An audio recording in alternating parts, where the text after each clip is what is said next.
Olá, eu sou Yara Shoa, jornalista e editora do FitBR News e estou aqui mais uma vez comandando o podcast da Fitness Brasil, o FitBRcast, recebendo uma convidada super especial. Ela que é professora de educação física, profissional de educação física, tem só 40 anos de mercado, é CEO do estúdio The Flame, CEO da Radical Fitness, conselheira do CREF, a querida professora Cida Conte. Um prazer ter você aqui, Cida. Obrigada, Yara. O prazer é todo meu por lembrar de mim. É sempre um prazer falar daquilo que eu amo, né? Falar de fitness, falar de atividade, de exercício físico. Para mim, realmente é um prazer. Muito obrigada. Tenho certeza que nós vamos passar minutos muito agradáveis aqui. Sempre é com você. A gente adora essa conversa de apaixonados pela educação física, né? Sim, sim. E eu falei de 40 anos de mercado. Conta um pouquinho dessa trajetória e qual que é o seu momento atual, porque você contou coisas novas aqui quando a gente estava falando. Para você entender, realmente, eu falo brincando sempre que eu sou um dinossauro do fitness, né? Eu sou formado em final de 82, então esse ano aqui eu faço 40 anos de mercado. Só que na época, quando eu comecei, eu já iniciei os meus trabalhos no primeiro ano, porque a profissão não era regulamentada, então era permitido que você começasse a trabalhar desde cedo na universidade. E eu me lembro perfeitamente que o meu irmão mais velho falou assim para mim: poxa, mas você vai fazer educação física? Porque eu queria ser médica. E não fui médica porque minha família não tinha condições de bancar uma faculdade de medicina para mim. Você vai ser profissional de educação física? Eu falei: vou. Você vai dar aula em colégio do estado? Eu falei: não vou. Mas você vai fazer o que se não tem outra coisa? Eu falei: eu não sei o que eu vou fazer, mas eu não vou dar aula porque eu não tenho afinidade com essa atividade, eu prefiro não, mas alguma coisa eu vou fazer. Porque naquele minuto exatamente, academias eram raras, todas elas tinham normalmente um nome greco-romano. Então era ali na esquina da São João com Ipiranga, tinha o Instituto Roldan, né, que era um clássico. Então as academias eram muito escassas, eram poucas. Só que no meu primeiro ano de faculdade, no final, eu morava na frente de uma fábrica de equipamentos de musculação. E o dono me viu com o uniforme da faculdade e era muito amigo do meu pai. Disse: poxa, sua filha está cursando educação física? Ah, sim. E ele me fez uma proposta porque ele tinha um estúdio, como ele fabricava os equipamentos, ele tinha um estúdio que ele só abria à noite numa sobreloja para treinar com os amigos. O estúdio ficava fechado o dia inteiro. Então ele me falou: olha, eu te faço uma proposta. Se você abrir durante o dia, da receita 50% é teu, 50% é meu e eu pago as despesas. Eu falei: ótimo, vamos aprender. Então hoje, Yara, quando eu venho para o mercado, quando eu saio, principalmente depois desse período longo de pandemia que nós tivemos todos aí isolados, e eu vejo o nível de evolução, a quantidade de academias que nós temos, o mix de serviço, a estrutura delas, para mim é um salto. É como se fosse você enxergar um filme do Charlie Chaplin e de repente ver um filme futurista, sabe? É uma diferença abismal que na verdade nem dá para perceber como tudo isso aconteceu nessa proporção tão grande. E é um mercado gigantesco, lembrando que 5%, segundo dados que nós temos da população brasileira, participa efetivamente de programas de atividade física indoor. Ou seja, nós temos uma população aí de em torno de 220 milhões. Suponhamos que desses 220 milhões que nós temos de população economicamente ativa ou faixa etária que permita, que digamos que nós temos aí 150, 120 milhões, nós estamos realmente ainda muito aquém de onde poderíamos estar. O Brasil hoje é o 5º país mais sedentário do mundo, com um sedentarismo algo alarmante e que provoca, sem dúvida alguma, todas essas doenças crônico-degenerativas que a gente observa. Então nós estamos diante de uma causa social, política, econômica, e que eu acho que a pandemia, com todas as mazelas que ela nos trouxe, ela trouxe um lado bom, que é o da conscientização, da importância dos exercícios. Não é atividade física, vamos deixar bem claro. Atividade física é varrer chão, é agachar para pegar um objeto que cai, é qualquer movimento. Agora, exercício físico você faz com a ideia de melhorar a sua condição cardiovascular, sua força, enfim. Então, as pessoas se conscientizaram que é necessário que elas sejam fisicamente ativas e que elas pratiquem exercícios físicos regularmente em nome da saúde, né? Durante a pandemia, o nosso Conselho Regional de Educação Física aqui, por exemplo, em São Paulo, trabalhou muito para poder antecipar a vacina para a nossa categoria profissional, trabalhou sobremaneira para que as academias pudessem abrir antes do que os demais estabelecimentos, porque não havia entre o governo, na frente, né, de enfrentamento, né, no comitê de enfrentamento da pandemia, não havia o entendimento da real importância dos exercícios físicos nesse contexto.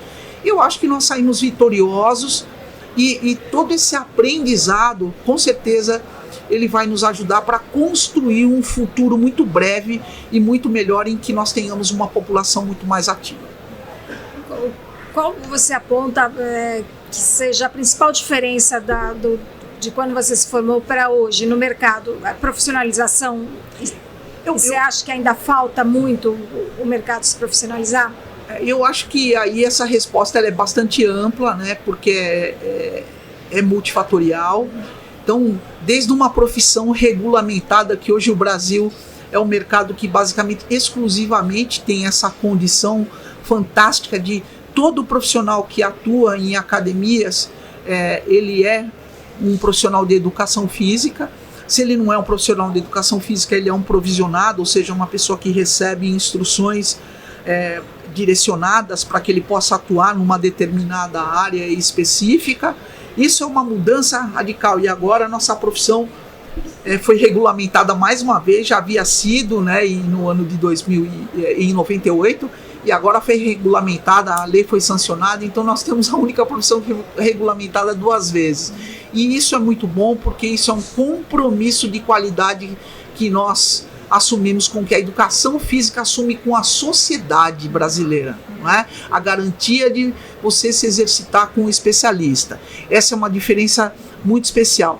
E segundo eu te falei, hoje nós temos aí esses dados, infelizmente ainda não são oficiais, porque muitas pessoas jurídicas pediram baixa no Conselho Federal, nos Conselhos Regionais de Educação Física, então nós não temos ainda esses dados organizados, mas assim, nós chegamos a ser apontados como o 2º maior país em número de academias. E isso, comparado ao período em que eu me formei, é absurdo, a diferença é muito grande, né?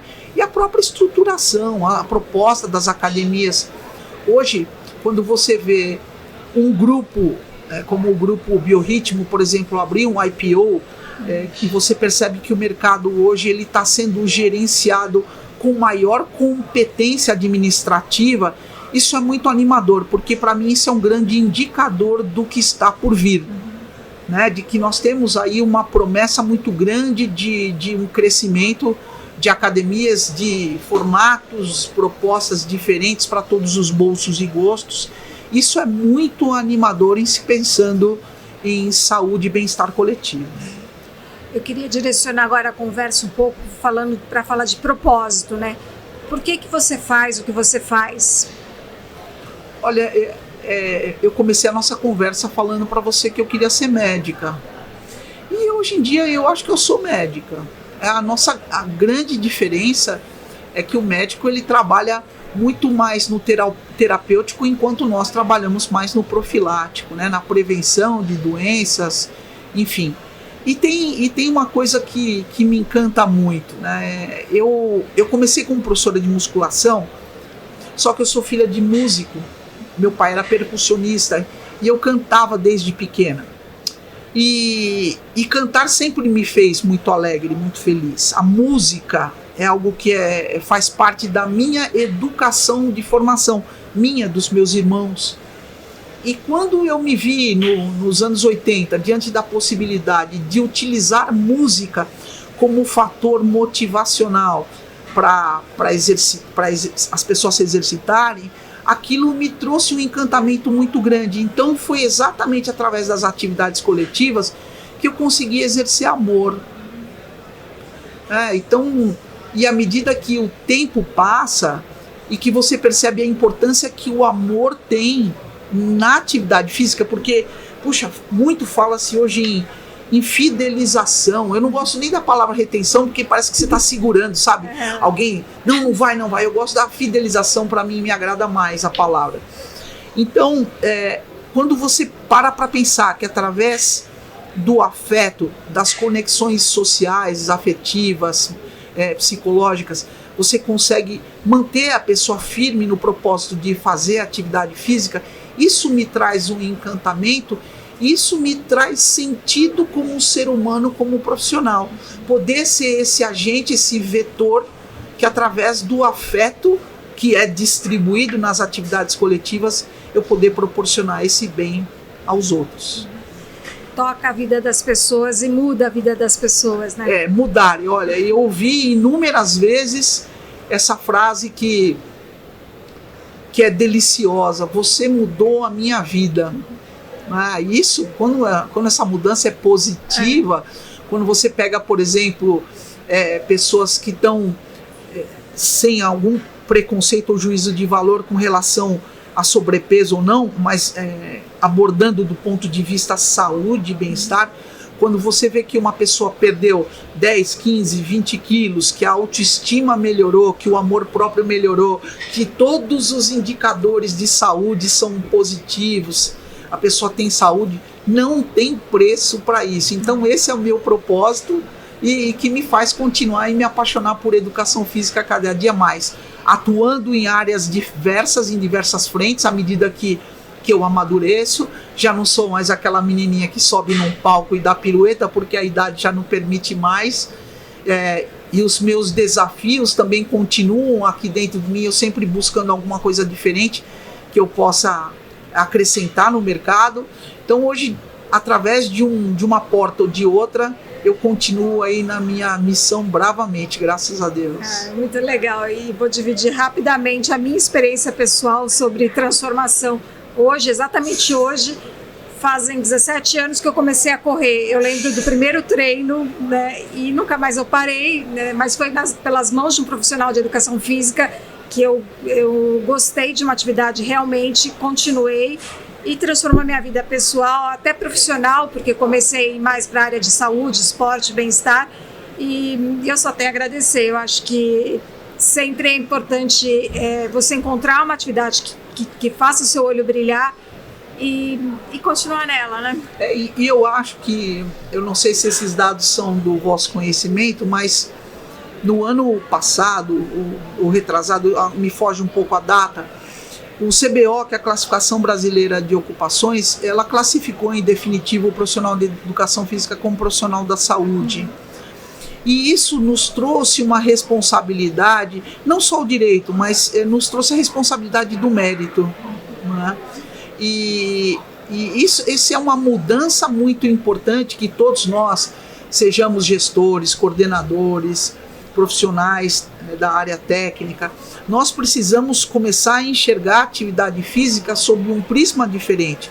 Eu sempre falei, o fato de termos 5% apenas participando de atividades físicas indoor regularmente, isso é um indicador ruim, porque significa que algo está sendo comunicado de forma incorreta. Então, quantas pessoas com sobrepeso que falam, eu não vou na academia porque a academia é lugar de gente bonita, pelo amor de Deus, a academia é lugar para a gente tratar. Você é sobrepesado? Se você é pré-diabético, se você é diabético, enfim, a academia com a devida prescrição é o lugar onde você deve ir, independente de você estar em forma, se você está uma deusa ou se você está gordinha, fofinha. É essa comunicação que ela vem sendo vinculada de maneira equivocada, no meu humilde entender, e que faz com que muitas pessoas fiquem no sofá. Então a Netflix é o nosso maior concorrente. Não é a academia da esquina que é o seu concorrente, porque certamente no Brasil nós temos população suficiente para lotar todas as academias que nós temos e muito mais. Então é um mercado em franco crescimento. O que nós precisamos é do posicionamento como agentes de saúde por mérito e não só por direito. É isso que precisa acontecer. Então, esse bem-estar que a atividade física proporciona para as pessoas, ele é fantástico. E uma vez, você falou, eu experimentei uma vez e nunca mais deixei.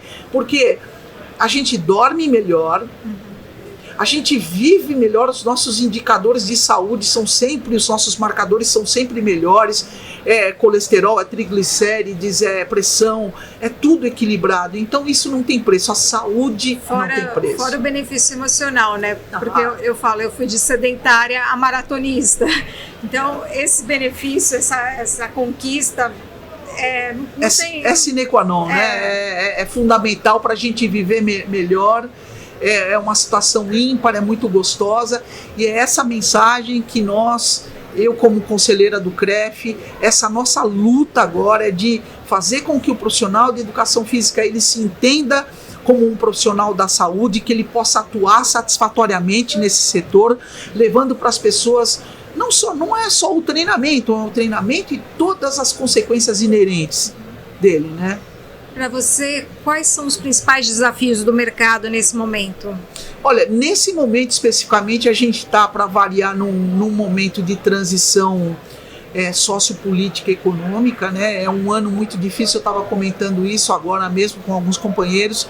Nós temos um ano de eleição, é um ano de Copa do Mundo, né? Ou seja, e nós brasileiros somos movidos a futebol. Então eu acho que o grande desafio agora é nós vencermos ainda as sequelas deixadas pela pandemia, né? Que segundo alguns indicadores a gente vai sentir realmente uma melhora em 2026. Eu acho que é um pouco de pessimismo, porque o mercado tem se mostrado aquecido e o gargalo é realmente a situação política econômica, né? A política econômica eu acho que é pior. Então o primeiro desafio é esse.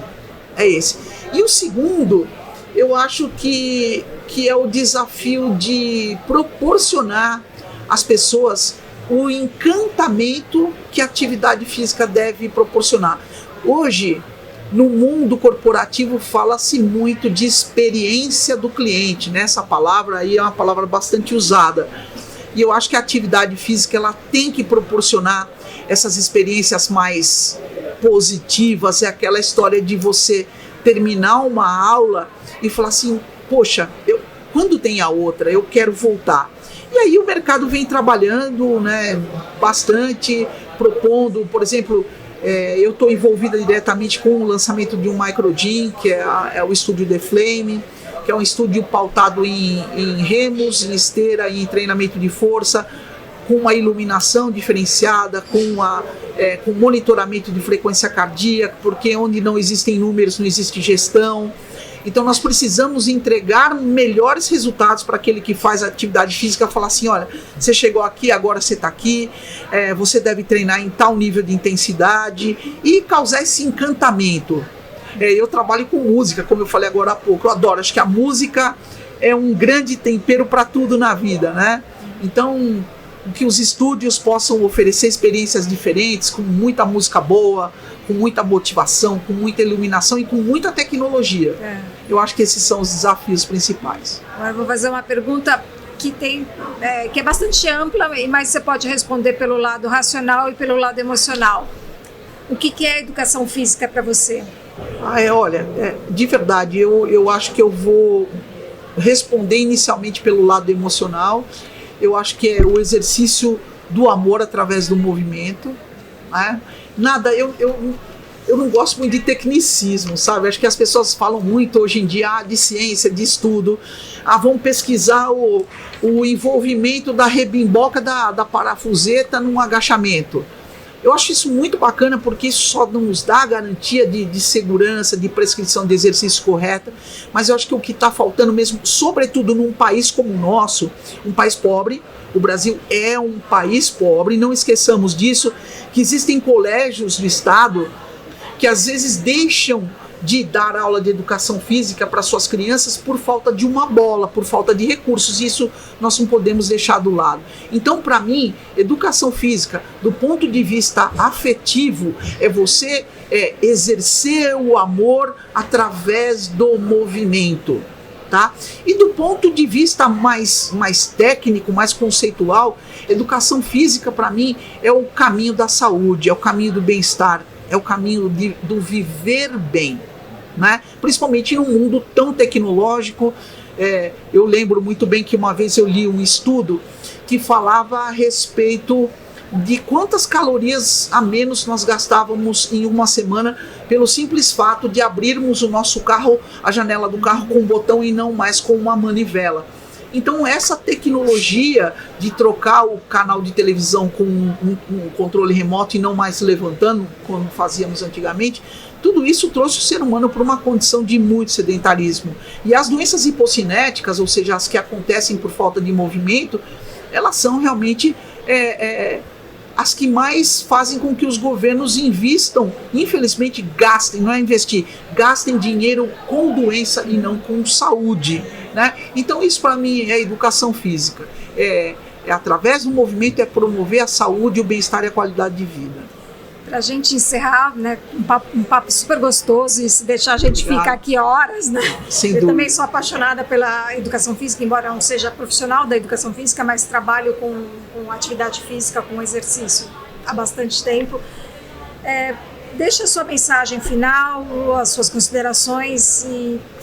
Olha, eu diria o seguinte, para todo mundo que está em casa, principalmente quem nos assistir, mexa-se, levante-se. Às vezes custa um pouquinho, porque quando a gente entra em determinados ciclos da vida, né, a gente tende a repetir as coisas que se faz no dia a dia. Então, às vezes, quando você se afasta da atividade física, é difícil retomar. Mas começa aos pouquinhos, alguma coisa, olha, levanta para trocar o canal ao invés de apertar o controle remoto, vá buscar água ao invés de pedir. Se você mora aí, sei lá, no quarto, no quinto andar, pelo menos uma vez por dia, não use o elevador, suba de escada. Comece a ter contato com a atividade física e que da atividade física você possa migrar para o exercício físico, porque isso não é uma promessa infundada. Exercício físico é saúde, é bem-estar, é autoestima, é isso. Foi um prazer falar com você, Cida. A Fitness Brasil está sempre de portas abertas para você. Muito obrigado. Fique à vontade, sempre que precisar da gente, a gente está por aqui. Muito obrigado. Até a próxima. Obrigada.